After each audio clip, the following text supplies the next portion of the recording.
नमस्कार विद्यार्थी मित्रांनो. शिष्यवृत्ती परीक्षेची तारीख अगदी जवळ आलीये नाही का? तुमची तयारी तर एकदम जोरदार झाली असणार. तर मग चला आता वर्षभराच्या या मेहनतीला परीक्षेमध्ये आत्मविश्वासाने कसं उतरवायचं यासाठी काही महत्त्वाच्या गोष्टी समजून घेऊया. अगदी बरोबर.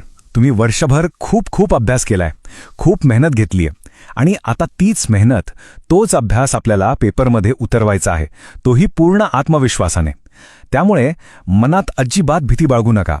आपला आत्मविश्वास तेव्हाच टिकून राहतो जेव्हा आपली सगळी तयारी पक्की असते. ऐन परीक्षेच्या दिवशी कोणतीही धावपळ किंवा गडबड नको, म्हणून परीक्षेला जाताना आपल्यासोबत काय काय असायला हवं ते आधीच पक्क करून घेऊया. तर ऐका, सगळ्यात पहिलं आणि सगळ्यात महत्त्वाचं तुमचं हॉल तिकीट. याच्याशिवाय तुम्हाला परीक्षा हॉलमध्ये प्रवेशच मिळणार नाही. त्यानंतर एकाच रंगाचे म्हणजे काळे किंवा निळे असे चांगले चालणारे 2-3 बॉलपेन घ्या. कधीकधी काय होतं, परीक्षेच्या टेन्शनमुळे हाताला घाम येतो, तो पुसण्यासाठी स्वच्छ रुमाल आणि हो, तहान लागल्यावर पिण्यासाठी पाण्याची बाटली नक्की सोबत ठेवा. चला, आता समजा तुम्ही परीक्षा हॉलमध्ये पोहोचला आहात. आता इथे अशा काही छोट्या गोष्टी आहेत ज्यांची काळजी घेतली ना की तुमचा पेपर एकदम मस्त जाईल आणि कोणताही अडथळा येणार नाही. हे खूप छोटीशी पण तितकीच महत्त्वाची गोष्ट आहे बरं का. काही मुलांना परीक्षेच्या दडपणामुळे हाताला घाम येतो, मग त्या घामामुळे तुमची उत्तरपत्रिका खराब होऊ शकते, त्यावर डाग पडू शकतात. म्हणून सोबत जो रुमाल ठेवलाय ना, त्याने वेळोवेळी तळहात पुसत राहा. आता ही आणखी एक महत्त्वाची सूचना. तुमची पाण्याची बाटली चुकून सुद्धा बेंचवर ठेवू नका, तिला खाली ठेवा.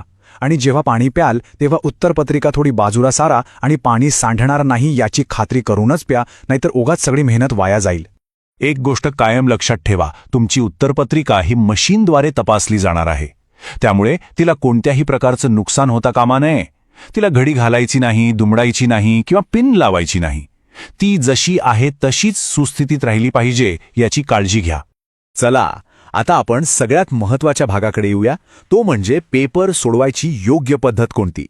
इथे काही गोष्टी लक्षात ठेवल्या तर तुमच्या चुका नक्कीच टळतील आणि प्रत्येक गुण मिळवायला मदत होईल. मित्रांनो, एक गोष्ट लक्षात ठेवा, प्रत्येक प्रश्न अगदी शेवटच्या शब्दापर्यंत, प्रश्नचिन्हापर्यंत लक्ष देऊन वाचायचा आहे. खूप वेळा काय होतं, आपण घाई गडबडीत प्रश्न अर्धवट वाचतो आणि सोपं उत्तरही चुकवून बसतो. हे शब्द म्हणजे प्रश्नाचा आत्मा आहेत. ते प्रश्नाचा अर्थ पूर्णपणे बदलू शकतात. प्रश्नात योग्य विचारलंय की अयोग्य, बरोबर विचारलंय की चूक, या शब्दांवर पेन्सिलने गोल केलं तरी चालेल, पण त्यांच्याकडे चुकूनही दुर्लक्ष करू नका. इथे 2 मोठ्या चुका हमखास टाळता येतात. पहिली म्हणजे प्रश्नपत्रिकेतला प्रश्न क्रमांक आणि उत्तरपत्रिकेतला गोलचा क्रमांक एकच आहे ना, हे प्रत्येक वेळी तपासा.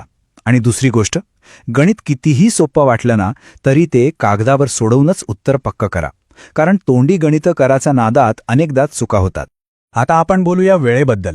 प्रत्येक पेपरसाठी तुम्हाला 1.5 तास म्हणजेच पूर्ण 90 मिनिटं मिळणार आहेत आणि या वेळेचा योग्य वापर करणं हेच खरं कौशल्य आहे.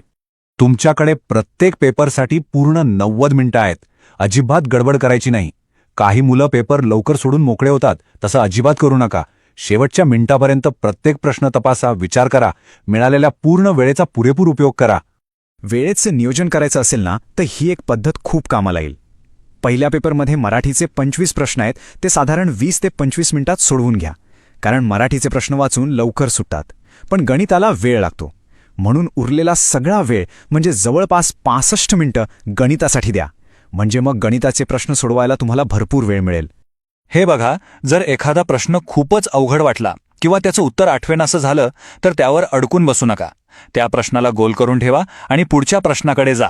सगळे सोपे प्रश्न सोडवून झाले की मग उरलेल्या वेळेत त्या अवघड प्रश्नाकडे परत या. आता दुसरा पेपर, ज्यात बुद्धिमत्ता आणि इंग्रजी आहे.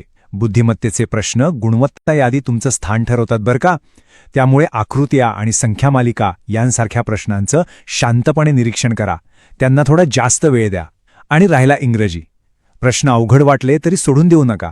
प्रश्नांचा अर्थ समजून घ्या आणि मगच उत्तराचा अंदाज घ्या. एकही प्रश्न कोरा सोडून यायचा नाही.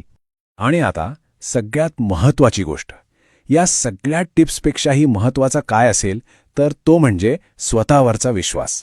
तुम्ही खूप छान अभ्यास केला आहे. तुमच्या शिक्षकांनी, तुमच्या आईबाबांनी तुमच्यावर खूप मेहनत घेतली आहे. त्यामुळे मनात कोणतीही भीती किंवा दडपण आणू नका. एकदम शांत मनाने, पूर्ण आत्मविश्वासाने पेपर लिहा. यश तुमचंच आहे. तर मित्रांनो, सगळ्यात महत्त्वाचा मुद्दा हाच आहे. हे जे दीड तासांचे 2 पेपर आहेत ना, ते तुमच्या वर्षभराच्या मेहनतीचं फळ देणार आहेत. त्यामुळे पूर्ण एकाग्रतेने आणि आत्मविश्वासाने या वेळेचा सगळ्यात चांगला वापर करा.